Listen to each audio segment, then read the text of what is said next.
어느 성도가 이런 질문을 했습니다. 통성기도 시간에 옆에 앉아서 크게 소리로 기도하는 사람의 그 기도의 제목을 다 들었다는 거예요. 그 기도하는 내용을 들어보니까 소름 끼치는 저주의 기도를 했다는 겁니다. 보통 우리가 기도할 때는 우리 죄에 대해서 회개하고 잘못에 대해서 통회하고 용서를 빌든지 하나님의 은혜에 대해 감사하고 또는 교회를 위해, 나라를 위해, 또 어려움을 당하는 나라들을 위해 기도하는 게 보통 기도인데, 이분의 기도는 어떤 사람을 저주하는 기도를 막 한 거예요. 가만히 들어보니까 이런 것입니다. 아버지, 원통해서 못 살겠습니다. 우리 집안을 쫄딱 망하게 한 그놈을 아버지 그냥 두고 보실 겁니까? 그 악마를 그냥 살려두시겠습니까? 그놈이 잘 사는 꼴을 내가 보지 못하겠습니다. 더 이제 심각한 기도입니다. 그놈의 자식들 다 고아가 되어 빌어먹게 하시고 마누라는 과부가 되게 하시고 주여 믿습니다. 이 원한을 풀어주옵소서. 이렇게 기도를 했다는 거예요. 그래서 이제 목사님께 물어봅니다. 목사님, 이렇게 기도해도 됩니까? 하나님이 이런 기도도 들어주시나요? 저주의 기도죠. 저주하는 기도. 여러분들 어떻게 생각하십니까? 우리가 저주의 기도를 할 수 있을까요? 그 답을 한번 우리 풀어보겠습니다. 구약의 시편의 여러 편도 그렇고 또 오늘 예레미야 오늘 본문을 읽었는데 저주의 기도가 나와요. 어떻게 다윗이 예레미야 선지자가 사람들을 막 저주하는 기도를 하는 거예요? 이해가 안 됩니다. 시편의 여러 장이 나오는데 그중에 109편에 보면은 대표적인 저주의 시인데 다윗의 노래입니다. 다윗이 그 원수를 향해서 악담을 퍼부어요. 악담을. 우와, 이렇게 기도해도 되는가? 다윗이 그렇게 기도했어요. 우리 시편 109편 8절에서 11절인데 나와 있죠. 함께 읽어보도록 하겠습니다. 그의 연수를 짧게 하시며 그의 직분을 타인이 빼앗게 하시며 그의 자녀는 고아가 되고 그의 아내는 과부가 되며 그의 자녀들은 유리하며 구걸하고 그들의 황폐한 집을 떠나 빌어먹게 하소서.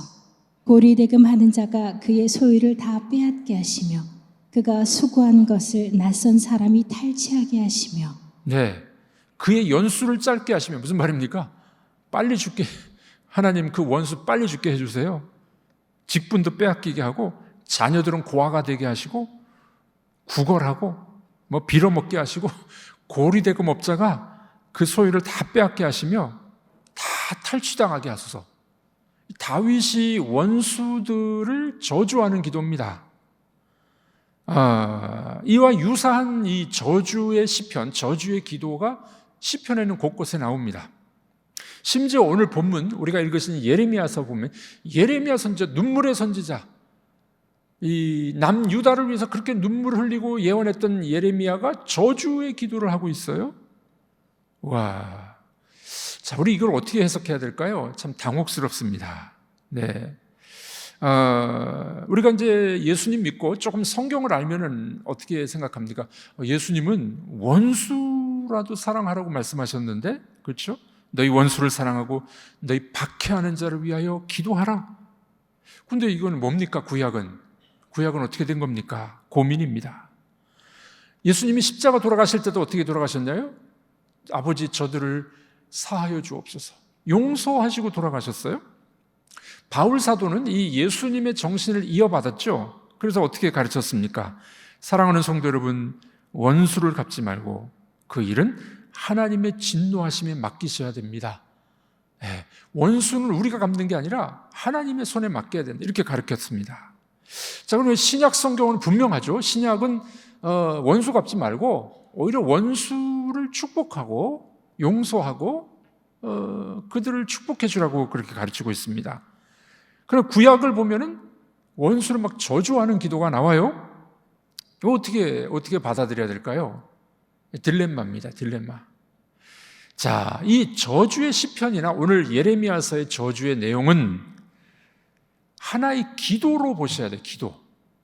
기도 중에 저주의 기도를 하는데 기도 중에는 그게 가능한 점이 있다는 겁니다. 기도 중에는 잘 됐다 이제 내 그 원수 인간 내가 정말 원수를 갚아주고 싶었는데 이제 성경에 저주의 기도가 있으니까 저주해야 되겠다.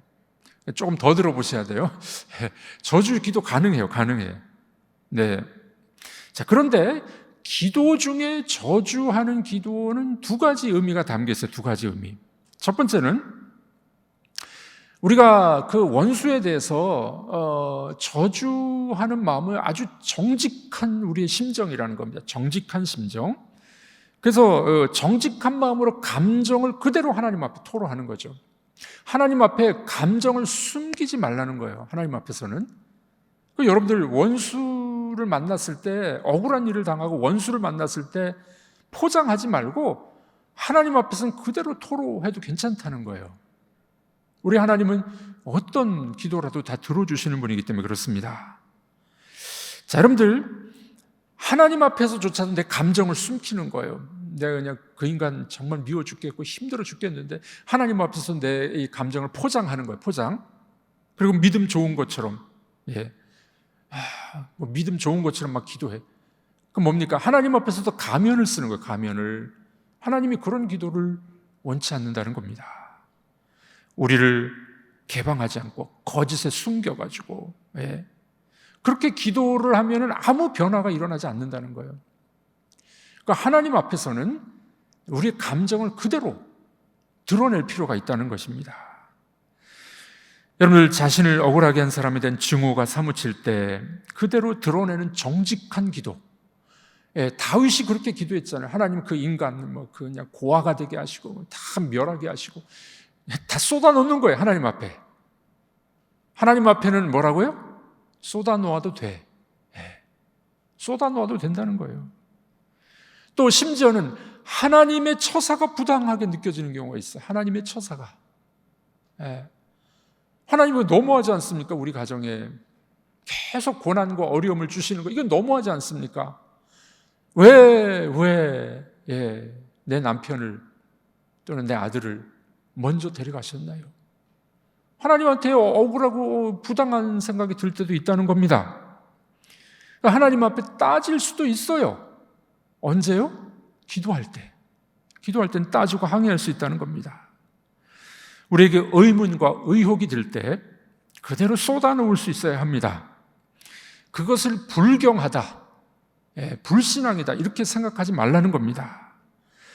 우리가 우리의 감정을 억압하고 착한 척, 착한 아이처럼 기도할 때도 그렇게 우리 감정을 포장해서 기도한다면 하나님과 우리 사이가 피상적인 관계가 돼버리는 거예요. 가면을 쓴 관계가 돼버린다는 겁니다. 그럼 그러지 않겠습니까? 우리 자녀들이 보니까 지금 너무 가정이 힘들어. 아이들이 너무 힘든데 문제도 있고 손자들의 문제도 있고 그런데 엄마 아빠 부모님께 와가지고 괜찮다고 괜찮다고. 그건 부모와 자녀의 관계가 이게 뭔가 가면을 쓴 거잖아요. 가면을. 성도님들 중에도 보면 그런 분들이 있습니다. 제가 봤을 때 분명히 문제가 있고 분명히 어려운데 제 앞에 와서는 목사님 괜찮다는 거예요. 괜찮다는 거예요. 내가 봤을 때 괜찮지 않은데 괜찮다는 거예요.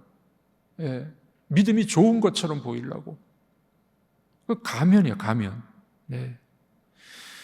숨기면은 피상적인 관계로 변해버립니다.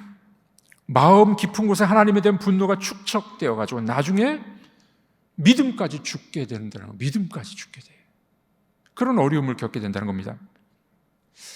어느 행복한 가정의 의사의 가정이었는데 외동딸을 두었습니다. 그런데 이 딸이 대학교 2학년 때 여행을 갔다가 돌아오다가 여름 휴가 갔다 오다 그만 교통사고로 죽었습니다. 외동딸이. 외동딸을 잃은 어머니 가슴이 무너졌겠죠. 그런데 울지 않았어요. 울지 않았어요. 왜 울지 않았을까요? 그 교회 목사님이 울지 말라고 한 거예요. 천국에 갔는데 왜 우느냐고. 더 좋은 천국. 맞는 말이죠. 틀린 말은 아니에요. 그런데 외동딸이 교통사고로 죽었는데 천국에 갔으니 부활할 것이니 울지 말라고 목사님이 호통치면서 가르친 거예요. 엄마가, 믿음이 좋은 엄마가 목사님 말씀을 듣고 안 우는 거예요. 꾹꾹 참았어요. 참았어. 그래, 내 딸은 첨단 같다. 남편이 옆에서 보니까 너무 이게 가슴에 이게 상처가 되는데 안 울고 있는 거예요, 부인이. 남편이 그랬답니다. 여보, 울고 싶으면 마음껏 울어. 안 울면 병이 된대. 그러니까 마음껏 울으라고. 근데 이 부인은 목사님이 울지 말라 그랬으니까 안 운 거야, 안 운 거. 그러다가 2년 8개월 후에 이 부인이 암으로 죽었어요. 암으로 죽었어요. 예. 너무 슬픈데 울지 않고 참고 속으로 사귀다 보니까 그만 병이 되어서 죽은 겁니다. 남편이 그 부인의 시신을 붙잡고 그렇게 울었답니다. 한 번만 시원하게 울었어도 병들지 않았을 텐데. 예. 여러분, 우리 인간에게 주어진 감정, 물론 우린 죽으면 천국 갑니다. 아멘이십니까? 그런데 인간적인 감정은 슬프잖아요. 하나님 우리에게 감정을 주셨는데 그 감정도 가면을 쓰면 안 된다는 거예요. 그대로 토로하고 그대로 울 때는 울고, 하나님이 원망스러울 때 하나님 원망스럽다고 이야기하시고, 기도할 때는 그게 가능하다는 거예요. 가능하다. 네. 우는 것은 내 속에 응어려진 상처를 치유하는 하나님의 은혜입니다. 하나님의 은혜입니다. 교회 와서 은혜 받을 때 어떻게 해요? 너무 감격스러우면 여러분 울잖아요. 은혜 받고 감격스러워서 울고 나면은 어떻게 됩니까? 마음이 그냥 시원해요. 은혜 받아서. 또 여러분들 기도할 때 회개의 기도가 나오고, 진정으로 회개하게 되면 회개의 눈물이 나와요. 하나님 앞에 회개 기도하고 또 울고 나면 또 마음이 시원해지는 겁니다. 하나님이 눈물이라는 치료 방법을 우리에게 주신 것이었습니다. 자, 그래서 여러분들 이 남자분들 특히 사람 있는 데서 못 울더라도요, 기도하면서는 우셔도 돼요. 여자들이 왜 오래 사는지 아십니까? 여자들이 보통 평균 남자보다 8년 더 많이 삽니다. 평균적으로 8년 더 많이 살아요. 연약한 여자가 왜 8년을 더 살까요? 잘 떠들고 잘 웃고 잘 울고 감정 표현을 잘해. 그래서 여자들이 8년을 더 산대요. 우리 남자분들 오래 사시려면 뭐 하자고요? 울어. 우십시오. 하나님 앞에 울고 하나님 앞에 감정을 토로하고, 기도할 때는 다 가능해요. 기도할 때는 우리 하나님은 그만큼 다 넓으신 분, 우리의 심지어는 저주의 기도조차도 들으시는 분이시라는 겁니다. 자, 그래서 우리 기도할 때는 우리 감정을 숨기지 말고 하나님 앞에 내어놓으라는 겁니다. 두 번째 이유가 있어요. 이 에레미야의 오늘 저주의 기도와 뿐만 아니라 다윗의 저주의 기도는 하나의 기도라고 보기보다는 기도의 과정이에요. 기도의 과정. 기도의 삶을 오래 살았잖아요. 다윗도 그렇고 예레미야도. 오늘 본문이나 시편 109편 같은 경우에는 일순간의 기도예요. 그게 그 다윗과 예레미야의 전체 기도라고 볼 수는 없어요. 막 증오심이 일어나고 원수가 막 나를 죽이려고 그러고 내가 힘들어 죽겠어요 라고 그때는 막 저주의 기도가 나오는 거예요. 그런데 어떻게 됩니까? 이 기도는 최종편이 아니라는 거예요. 최종편이. 다윗의 다른 기도를 보십시오. 예레미야의 다른 기도를 보십시오. 눈물을 흘리고 백성을 위하여, 그 원수 같은 백성들을 위해서 눈물을 흘리고 기도해 주어요. 그러니까 오늘 본문만 또는 저주의 기도 하나만 딱 떼가지고 옳지 이것만 해야지 라면 안 되고, 기도의 과정 중에 하나라는 겁니다. 기도의 과정 중에 하나예요. 네. 우리가 그래서 기도할 때 그러죠. 원수가 나타났어요. 속상해 죽겠어요. 하나님 앞에 막 어떤 때는 저주 기도, 어떤 때는 막 이 하나님 앞에 다 그냥 고자질해요. 그렇게 해도 된다는 거예요. 괜찮아요. 네. 자, 그렇게 이제 하나님 앞에 다 쏟아 놓다 보면은 어떤 생각이 듭니까? 기도를 계속 이렇게 쏟아 놓고 보니까 나중에 기도하다 보니까 근데 그 인간이 좀 불쌍해져. 그 원수 같은 사람이 좀 불쌍해지는 거예요.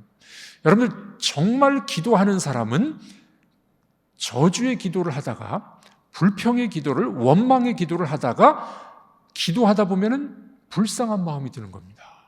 그게 정말 기도하는 사람이에요. 이해하십니까? 그걸 아십니까? 계속 미워만 하면 그건 몰라. 정말 기도하는 기도의 사람은 저주의 기도를 할 수도 있어요. 그 인간 미워 죽겠어요. 다 토로하시라니까요. 그렇게 기도하다 보면은 그 다음에 우리 이 양심이 하나님이 어떤 말씀을 해주시냐면은 그 인간이 불쌍해지는 거예요.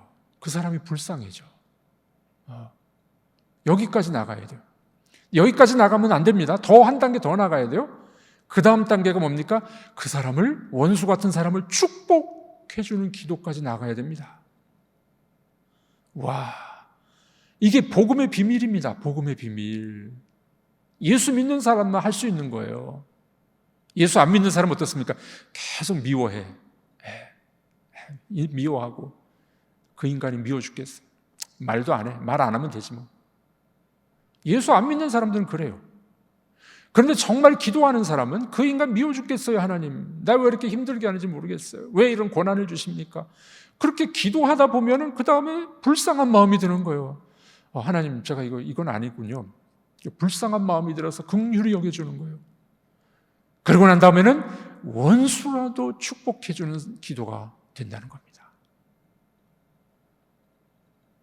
이런 기도의 경지에 여러분들이 들어가셨으면 참 좋겠습니다. 그게 정말 기도예요. 그게 정말 기도예요. 그렇게 진실하게 지속적으로 기도하다 보면 기도의 색깔과 톤이 달라집니다. 저주의 기도는 일순간의 기도예요. 그런데 그 다윗과 예레미야의 전체 기도를 보면은 나중에는 축복해주고 하나님 불쌍히 여겨주시고 그런 기도가 나온다는 겁니다. 여러분들, 비로소 진실하게 원수를 위해 용서하는 기도를 드릴 수 있고 축복할 수 있는 기도를 드리게 된다는 겁니다. 자, 그래서 이 기도는 과정이라고 생각하셔야 됩니다. 한순간에 기도만 끝나는 게 아니라 이 기도는 과정이다. 과정. 어떤 과정이라고요? 처음에는 미워 죽겠어. 증오의 기도가 나올 수도 있어요. 그러나 그 다음에는 긍휼히 여겨주는 기도, 그 다음에는 축복하는 기도. 전 과정을 기도의 삶으로 보셔야 옳다라는 겁니다. 자, 그렇다면 이런 이 저주의 기도가 왜 성경에 나오는지를 우리가 배우셨어요, 지금. 그렇죠? 자, 그럼 오늘 본문 예레미야는 왜 저주의 기도를 할까요? 왜 저주의 기도를 할까요? 자, 오늘 이 18장을 자세히 우리가 보려면은 오늘 본문만 보시면 안 되고 앞뒤를 보셔야 돼요. 앞뒤. 전후 문맥을 보셔야 돼요. 앞에서 어떤 사건이 있었고 왜 저주의 기도를 하고 그 다음에 뒤에는 무슨 말씀이 나오는지를 보셔야 오늘 본문의 의도가 분명히 드러나는 겁니다. 자, 18장 앞부분에 보면은 오늘 새벽 설교였는데 어떤 비유가 나왔습니까? 토기장이의 비유가 나왔어요. 토기장이. 그렇죠? 여러분, 우리 잘 아는 토기장이 비유예요. 토기장이가 물레를 돌리다가 그릇이 이거 망가졌어요. 그거 어떻게 합니까? 다시 부수고 새로 만든다는 거예요. 새로 만든다는 거예요. 이 토기장이 비유가 주는 핵심이 뭘까요? 핵심이 뭘까요? 제가 그거 기록해놨습니다. 한번 같이 보실까요? 하나님께서 멸하시기로 정한 나라가 하나님께 돌이키면 하나님도 뜻을 돌이키셔서 멸망시키지 않는다는 겁니다. 이게 토기장의 비유의 핵심이에요. 그런데 복을 주기로 작정한 백성들, 이 지금 남유다를 말하는 거잖아요. 언약의 백성들이라 할지라도 악을 행하여 말씀을 청종하지 않으면 하나님도 뜻을 돌이켜서 망하게 하신다는 겁니다. 이게 토기장의 비유예요. 토기장의 비유. 자, 이 말씀은 뭡니까? 죄를 돌이켜서 순종하는 것이 얼마나 중요한가. 그 토기장의 비유가 그걸 이야기하는 겁니다. 죄를 돌이키고 회개하는 게 참 중요해. 회개하지 않으면은 그릇을 망가뜨리고 새로 만들듯이 하나님 그렇게 하시겠다는 거예요. 이게 토기장의 비유의 핵심입니다. 자, 이게 이제 18장 앞부분의 이야기인데 이 말씀을 들었던 유다 백성들의 반응을 이제 들어봐야 되잖아요. 어떤 반응이 있을까요? 12절에 나옵니다. 12절 읽어보겠습니다. 그러나 그들이 말하기를 이는 헛되니 우리는 우리의 계획대로 행하며 우리는 각기 악한 마음이 완악한 대로 행하리라. 이 토기장의 비유를 들었어요. 돌이키면 회개하면 하나님이 새롭게 만들어 주실 거야. 근데 뭐라고 합니까? 그러나 그들이 말하기를, 그들이 누구예요? 남유다 백성들이잖아요. 이는 헛되니, 그 헛된 말이야. 그 말 안 믿어. 유다의 반응이 뭐라고요? 헛되다. 안 믿는다는, 그 말 안 믿는다는 거예요. 그리고 18절을 보니까 예레미야를 죽이려고 구덩이를 팝니다. 예레미야를 죽이려고. 네. 여러분, 우리 아까 18절을 읽으셨는데 우리 18절 다시 한번 읽어보도록 하겠습니다. 그들이 말하기를 오라 우리가 꾀를 내어 예레미야를 치자. 제사장에게서 율법이, 지혜로운 자에게서 책략이, 선지자에게서 말씀이 끊어지지 아니할 것이니 오라 우리가 혀로 그를 치고 그의 어떤 말에도 주의하지 말자 하나이다. 네. 꾀를 내어서 예레미야를 치자. 예레미야 죽이려는 거예요. 제사장, 지혜로운 자, 선지자. 이게 뭐냐면은 예레미야 말고 다른 선지자들, 다른 제사장들은 망하지 않는다고 이야기하는 거예요. 평화가 있고 괜찮아. 예레미야는 남유다 너희 회개하자는 망해, 포로로 잡혀가 죽어, 토기장이가 그릇을 으깨버려. 그런데 이 다른 선지자들, 이 제사장들은 뭡니까? 평화의 메시지를 전한 거예요. 괜찮다. 그래서 예레미야를 죽이려고 하는 겁니다. 네, 예레미야 말 듣지 않겠다. 자, 그리고 예레미야를 죽이려고 구덩이를 파버렸어요. 예레미야가 당황을 합니다. 그래서 오늘 본문 21절에서 23절까지 보면은 예레미야의 저주의 기도가 나오는 거예요.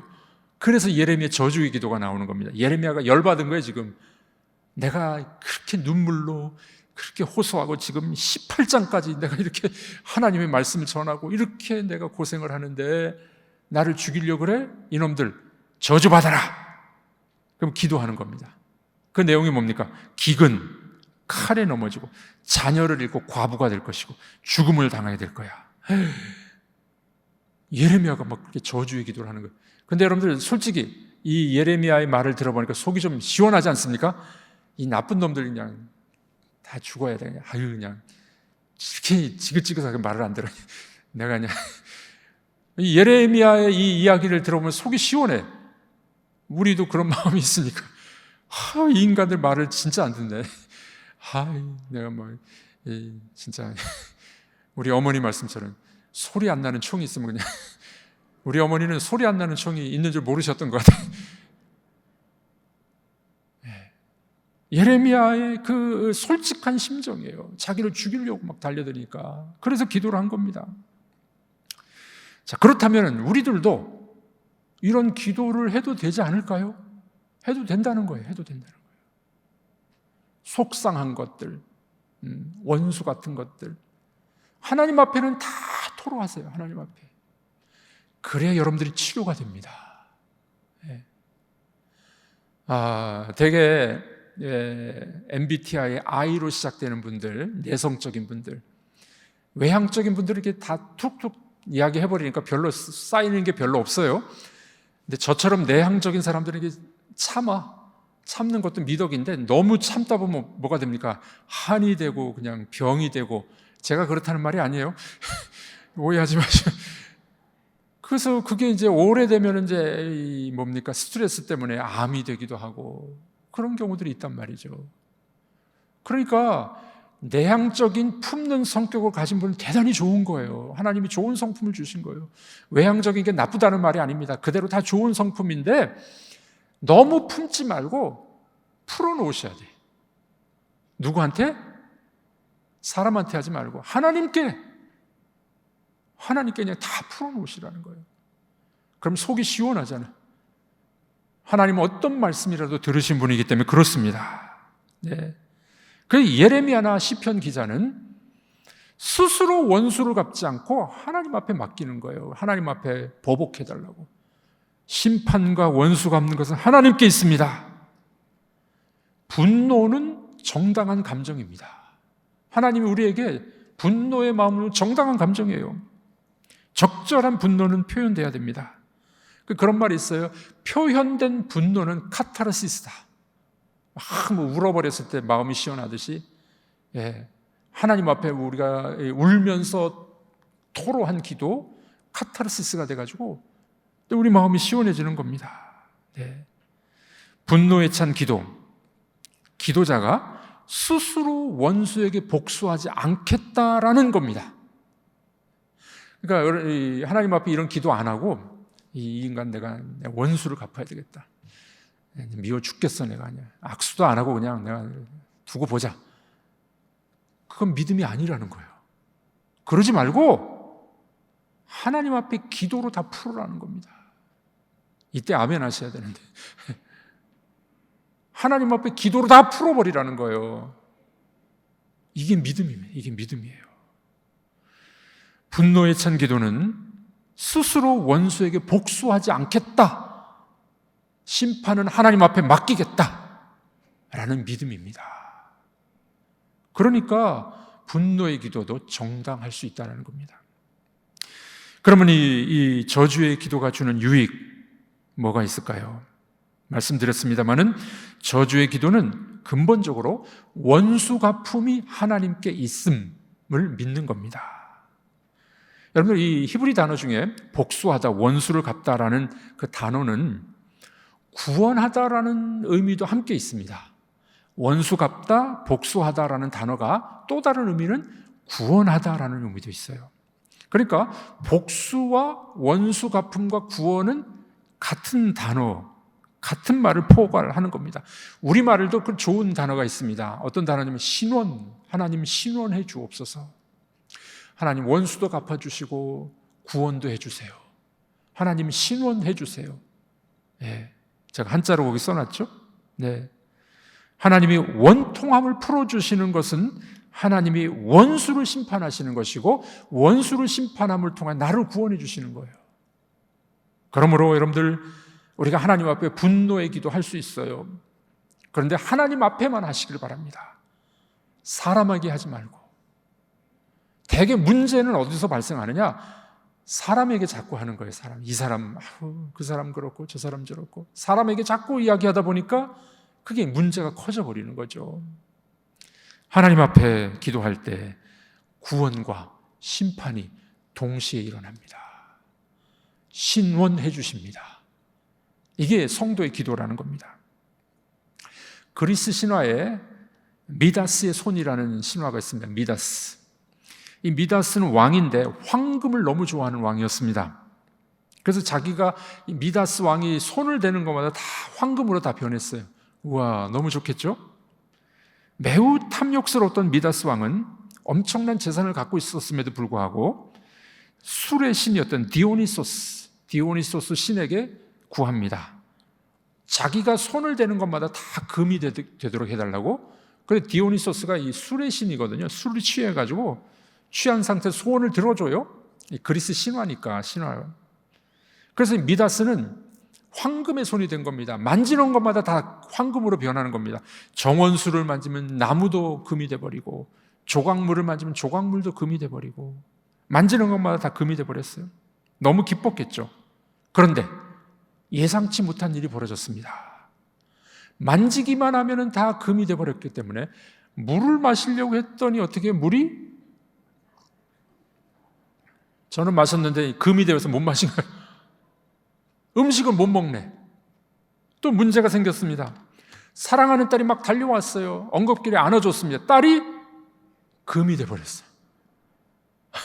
이게 미다스의 신화입니다. 미다스의 비극적인 이야기죠. 그런데 우리들이 어떻습니까? 여전히 우리들도 미다스의 손을 갖기를 원하지 않습니까? 네. 비록 금으로 내 딸이 금으로 변해도 금 좀 가졌으면 좋겠다. 물질 만능 속에 우리는 그렇게 살아가고 있지 않나요? 여러분, 우리 이 마음의 치유도 마찬가지라고 합니다. 우리 상한 감정이 한 번에 단번에 치유가 안 되는 거예요. 최근에 문제가 됐던 이제 뭐 뉴스들이 좀 있었잖아요. 그 금 쪽이 오영은 박사인가요? 금 쪽이 오은영 박사 금 쪽이 그거 좀 문제 있다고 누가 지적을 했어요. 정신분석학자, 심리학자들이 어떻게 몇 번의 그 상담을 통해 가지고 애가 그렇게 변할 수 있느냐? 어떤 상담은 2년, 어떤 사람은 10년 막 그렇게 상담을 해도 쉽게 변하지 않는데요. 그래서 오은영 이름이 자꾸 헷갈려요. 그분도 이제 고백을 했죠. 왜냐하면 텔레비전에서 PD들이 그렇게 만든 거예요. 한두 번에 바뀌는 애들도 있겠지만은 그게 쉽지 않거든요. 쉽지 않거든요. 예. 여러분들, 그게 쉬운 일이 아니잖아요. 상한 감정이 치유받고 하나님 앞에서 정말 자유함을 얻는 건 쉬운 일이 아니라는 겁니다. 근본적인 치유는 우리 상한 마음을 하나님 앞에 다 토로하고 다 내놓으셔야 돼요. 그러면은 하나님이 이제 손대기 시작하는 겁니다. 치유가 일어나는 것이죠. 네. 여러분들, 그렇습니다.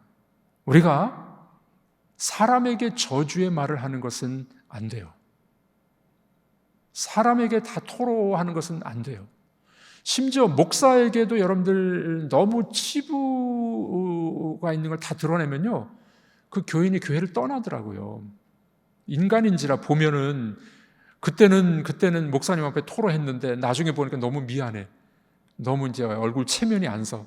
교회를 떠나더라고요.